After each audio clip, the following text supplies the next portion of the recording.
sa ABS-CBN News Headquarters, Corina Sanchez, Julius Babaw, kasama ang mga patrol ng bayan, bantay ng mamamayan.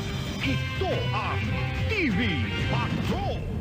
Nagkagulo ang mga empleyado ng Ninoy Aquino International Airport sa pagdating ng bida ng Meteor Garden na si Dao Ming Su o si Jerry Yan. May report si Catherine De Castro, Patrol ng Bayan. Halos walang pinagkaiba sa state visit ni US President Bush ang paghahanda ng NAIA sa pagdating ni Jerry Yan. May sariling landing area, nakakordon ang buong tarmac. Parang mga Secret Service kung umasta ang kanyang mga bodyguard. Media lang ang pinayagan lumapit kay Jerry.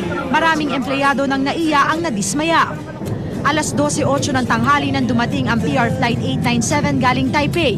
Hindi pa man bumaba sa eroplano, nagwawala na ang mga taong nag-aabang. At nang masilayan na nila si Jerry Yan,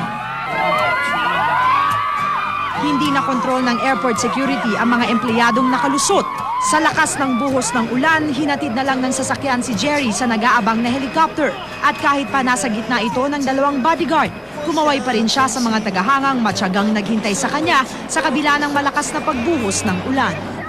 Hanggang bukas na lang mananatili dito sa bansa si Jerry Yan. Pero babalik naman to sa huling linggo ng Nobyembre para sa Happy 50 TV concert ng ABS-CBN kasama ang ilang pang cast ng Meteor